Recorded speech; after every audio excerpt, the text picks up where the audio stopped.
को एक बार हम लोग बोलेंगे जय भीम जय भीम जय भीम जय भीम जय भीम। जय भीम।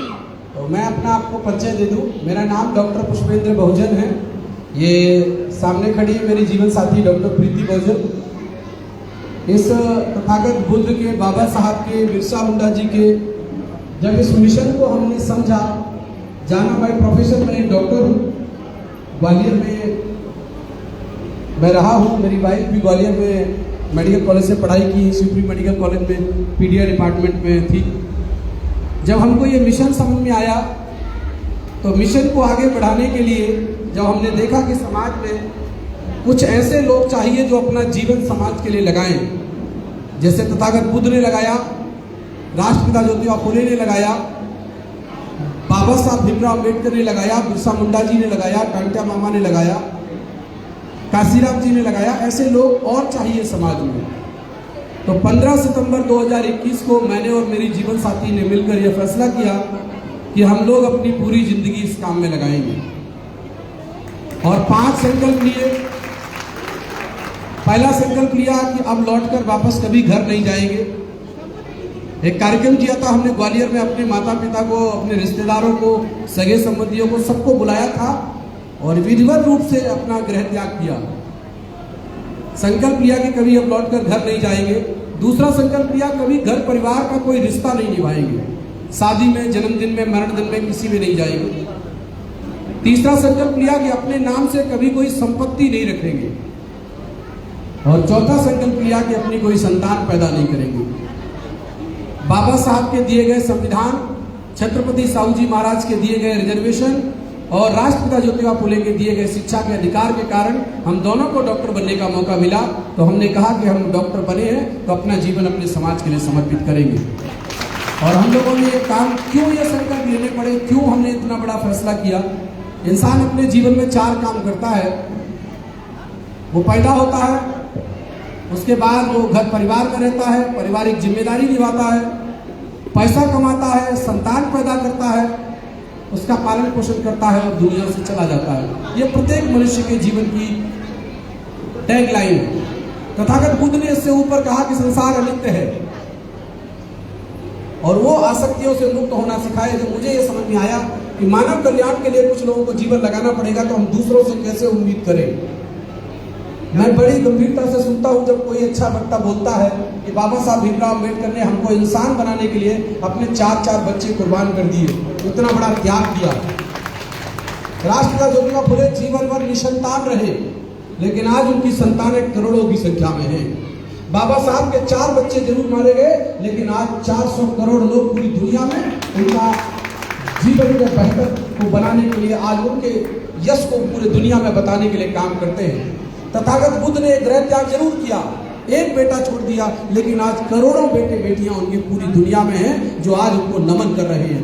तो मानव कल्याण के लिए जब काम करते हैं तो आप मरते नहीं हैं, अमर हो जाते हैं। संसार की आसक्तियों से जब आप मुक्त होते हैं और मानव कल्याण के लिए जब आप में करुणा जागती है, प्रेम जागता है। ये घटना मेरे जीवन में क्यों घटी? 2020 में मैंने दैनिक भास्कर की रिपोर्ट में एनसीआरबी का एक आंकड़ा पढ़ा था। उसमें लिखा था कि जो SC ST OBC समाज की महिलाएं हैं वो 50% आज बाहर काम करने जाने लगी हैं। और जो बाहर काम करती है उसमें अगली लाइन लिखी थी कि उसमें से 30% महिलाएं ऐसी हैं उनको काम जब मिलता है जब उनके साथ गलत काम हो जाता है। जब मैंने एक घटना पढ़ी तो मेरे रोंगटे खड़े हो गए। मैंने कहा मैं भी इसी समाज का हिस्सा हूँ और ऐशो आराम की जिंदगी जी रहा हूँ, AC में सोता हूँ, हॉस्पिटल का मालिक बनकर अपने आप को श्रेष्ठ बताता हूं और जिस कम्युनिटी में मैं पैदा हुआ हूं उस समाज की बहनों की ये स्थिति है। जब समझ में आया तो लगा कि धिक्कार है मेरा जीवन, अगर मैं इस बहनों के लिए या आने वाली पीढ़ियों के लिए कुछ नहीं कर पाया तो मेरा बेकार है जीवन। फिर मैंने अपनी जीवन साथी से बात की, उन्होंने कहा अगर आपकी इच्छा है ये काम करने की तो मैं आपके साथ कदम से कदम मिलाकर चलने के लिए तैयार हूँ। और वो साथ ही आज मध्य प्रदेश के 48 जिलों में हम लोगों ने इस मूवमेंट को खड़ा किया। क्यों करना पड़ा? क्योंकि हमारे ग्वालियर में जो समन्वय समिति है उसको शायद आप में से कोई नहीं जानता है। ग्वालियर में जो समन्वय समिति बनी हुई है ग्वालियर जिले की, उसको छिंदवाड़ा के लोग नहीं जानते। और जो छिंदवाड़ा की समिति है उसे हमारे ग्वालियर के लोग नहीं जानते। और जो ग्वालियर की है उसे रीवा के लोग नहीं जानते। रीवा के यानी कि हमारे दायरे बहुत छोटे हो गए हैं और जो हमारी समस्याएं हैं जो वो प्रदेश स्तर की है और देश स्तर की है। जैसे आज मध्य प्रदेश में 3.5 लाख पद हमारे खाली पड़े हुए हैं, हमारा पढ़ा लिखा नौजवान बेरोजगार घूम रहा है।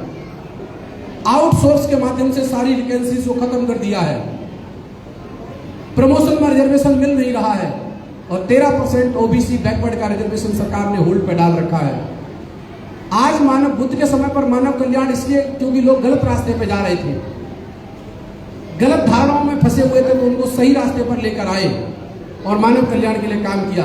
आज हमको मानव कल्याण के लिए काम करना है तो क्या करना पड़ेगा कि जिनको बेसिक जिंदगी यानी कि जिनकी बेसिक नीड्स पूरी नहीं हो रही है, रोटी कपड़ा और मकान के लिए हमारे लोग, आज आप देखिए, आपने अगर पेपर पढ़ा हो तो ट्राइब के लोगों की ये स्थिति है कि अभी 2024 में 15 अगस्त को जिस दिन हम स्वतंत्रता दिवस मनाते हैं उस दिन दैनिक भास्कर ने रजिस्टरिंग ऑपरेशन करके ये रिपोर्ट छापी कि जो खंडवा क्षेत्र है ट्राइब का, वहां पर जो आदिवासी समाज के हमारे भाई बहन हैं वो अपने बच्चे पैदा करते हैं और 2-3 साल का होने के बाद 25 से 30 हजार में बेच देते हैं और 35,000 बच्चे अभी तक बेचे जा चुके हैं। ये 15 अगस्त के दिन फ्रंट पेज पर यह खबर छपी थी, आप लोगों ने पढ़ी होगी। वो लोग कौन है? वो हमारे अपने भाई हैं। जिन बहनों के साथ अन्याय हो रहा है वो कौन है? वो हमारी ही बहनें हैं। तो हमको क्या करना पड़ेगा? वो हो क्यों रहा है? क्योंकि गरीबी इतनी बढ़ती जा रही है, लाचारी इतनी बढ़ती जा रही है कि मजबूरी में उनको ये काम करना पड़ रहा है। तो गरीबी को कैसे मिटाया जा सकता है? तथागत बुद्ध ने कहा कि संसार का सबसे बड़ा रोग भूख है, तो भूख को मिटाने के लिए पहले हम ऐसी कोई व्यवस्था करें कि उनको मानवीय जीवन मिले, उनको भोजन मिले। और ये सब काम बाबा साहब भीमराव अम्बेडकर संविधान में करके गए हैं। बस संविधान को लागू कराना ये हमारी जिम्मेदारी है। अगर हम उसको अच्छा से लागू करा देते हैं तो इस देश से दरिद्रता मिट जाएगी, गरीबी मिट जाएगी, हमारे लोगों को भी मानवीय जीवन मिल पाएगा। तो वो संविधान लागू कैसे होगा? वो 2 स्तर पे होगा, प्रदेश स्तर से और देश स्तर से। लेकिन हम लोगों के जो संगठन है, जो समितियां हैं, वो तो जिला स्तर की है, ब्लॉक स्तर की है। कैसे समस्या का समाधान होगा? बैकलॉग की भर्ती होगी तो भोपाल से होगी, प्रमोशन में रिजर्वेशन मिलेगा तो भोपाल से मिलेगा, प्राइवेटीकरण खत्म होगा तो वो भोपाल से होगा। लेकिन हमारा संगठन भोपाल लेवल का है ही नहीं। और आप आश्चर्य करेंगे, मेरी बहनें बैठी है यहाँ, मध्य प्रदेश के 48 जिलों को घूमने के बाद जो मुझे समझ में आया कि मध्य प्रदेश में SC ST OBC समाज का प्रदेश लेवल का कोई भी सामाजिक संगठन है ही नहीं अभी। तो प्रदेश स्तर पर हमारी समस्याओं को उठाए। लेकिन जब मुझे समझ में आया तो हमने कहा कि इस काम को हम करेंगे और 48 जिलों में अभी तक हम लोगों ने ये सिस्टम खड़ा कर दिया। ये 49वां जिला था पाडुना जहां मैं आया था, ये 50वां जिला है जहां मैं आप लोगों के बीच में पहुंचा हूं। आज मेरा यहाँ का प्लान नहीं था, लेकिन हमारे एक सीनियर सर हैं, उन्होंने कहा कि छिंदवाड़ा में मीटिंग है सर, आज बुद्ध विहार में कार्यक्रम होगा, आपको 50-100 लोग वहाँ मिल जाएंगे और अगर आपकी बात उनको अच्छी लग गई तो हो सकता है कि वो एक दिन कैडर कैंप का कार्यक्रम रखें और आपको बुलाएं और वहां से भी एक मजबूत टीम आपको मिल जाए, जैसे कि छिंदवाड़ा के पहले पाडुना में हमको मिली। आज आदरणीय डॉक्टर भगत सर के माध्यम से मैं आया था, डॉक्टर अशोक भगत सर के माध्यम से, क्योंकि हमारी इंटरनेशनल लेवल की, नेशनल लेवल की डॉक्टर्स की एक मीटिंग होती है। तो अभी हम लोग यवतमाल में डॉक्टर्स की मीटिंग किए थे, तो वहाँ सर गए हुए थे, तो वहाँ सर ने बोला कि सर आप उस क्षेत्र में कर रहे हैं, थोड़ा हमारे क्षेत्र में भी आइए। तो हमने कहा सर हम जबलपुर तो जा चुके हैं, सिर्फ उधर जा चुके हैं, नरसिंहपुर, कटनी भी जा चुके हैं, ये छिंदवाड़ा है, पाडुना है, सिवनी है, बालाघाट, ये वाला एरिया बचा हुआ है। तो सर ने बोला कि इसमें मैं तुमको लेकर चलूंगा, मेरे पहचान के बहुत लोग हैं, तो मैं चाहूंगा एक बार आदरणीय अशोक सर के लिए जरूर ताली बजाकर उनका सम्मान करें कि उनके वजह से आज मुझे अपने बुद्धिजीवी भाइयों बहनों के बीच आने का मौका मिला।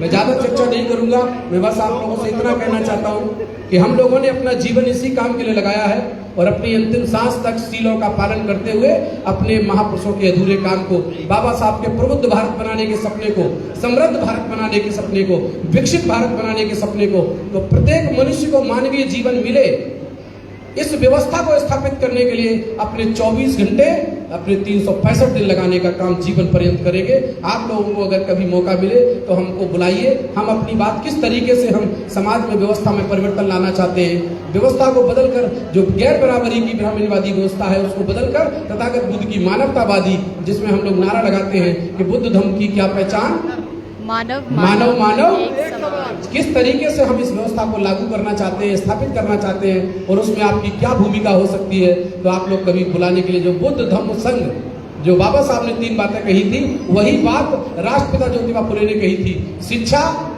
मार्ग और सत्य शोधक समाज।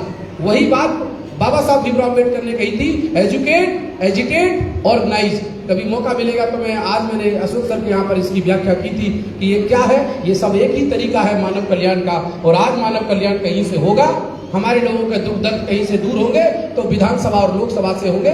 और वहां पर हमारी बात 3 प्रकार से बनेगी। या तो हम सरकार बनाने वाले बने तो मान ली जाएगी, अगर इतना नहीं कर पा रहे हैं तो सरकार गिराने वाले बने तो मान ली जाएगी, अगर हम वो भी नहीं कर पा रहे हैं तो सरकार को हिलाने वाले बन जाएं। इतनी ताकत पैदा कर ले कि सरकार हिल जाए। जिस तरीके से हमने 2 अप्रैल में सरकार को हिलाया था तो हमारा SC एक्ट बच गया था, उसी प्रकार से हम पूरे प्रदेश की ताकत इकट्ठी कर रहे और इकट्ठी करके भोपाल में विधानसभा के सामने अपना आंदोलन खड़ा करें कि 3.5 लाख नौकरियां दो, वरना कुर्सी खाली कर। तो निश्चित रूप से हम आने वाली पीढ़ियों को बचा पाएंगे, बैकलॉग की भर्ती करा पाएंगे, प्रमोशन नोटिफिकेशन लागू करा पाएंगे, प्राइवेटीकरण को खत्म कराकर, ठेकेदारी प्रथा को खत्म कराकर परमानेंट नीतियां अपनी आने वाली पीढ़ियों को दे पाएंगे और संविधान बचा पाएंगे। मैं इन्हीं शब्दों के साथ अपनी वाणी को विराम दे रहा हूँ और आप लोगों से निवेदन करता हूँ मौका लगे तो एक जरूर कीजिए। और हम लोग क्यों अपना जीवन लगा रहे हैं उसमें आपको सबसे ज्यादा बताएंगे। आपके लिए बहुत बहुत साधुवाद कि आपने मुझे यहाँ बोलने का मौका दिया। जय भीम, जय भारत, जय संविधान। आप लोग हमारे काम को देखना चाहें तो फेसबुक पर डॉक्टर पुष्पेंद्र बहुजन या डॉक्टर प्रीति बहुजन सर्च कर सकते हैं। साल में 365 दिन काम करते हैं। आज कल शाम को हमारी मीटिंग मुताई में थी, सुबह मीटिंग पाड़ोला में थी, दोपहर में मीटिंग सोतर में थी और अभी हम लोग छिंदवाड़ा में हैं। कल हम लोग चौरी जाएंगे, परसों सिडनी जाएंगे और 3 तारीख का कार्यक्रम हमारा जबलपुर में है, जो बड़ा कार्यक्रम जबलपुर में रखा है गुरु पूर्णिमा के अवसर पर। तो आप लोग हमारे साथ इस मूवमेंट का हिस्सा बने और हम मिलकर अपनी आने वाली पीढ़ियों का भविष्य बचाएं। इसी के साथ बहुत बहुत धन्यवाद। धन्यवाद सर, आपको बहुत शुभकामनाएं डॉक्टर अम्बेडकर संत विकास समिति की ओर से। मैं निवेदन कर रहा हूँ आदरणीय माधविका ताई पाटिल से के सामने आए। माधविका ताई पाटिल, अनुश्री तायडे के सामने आ जाए।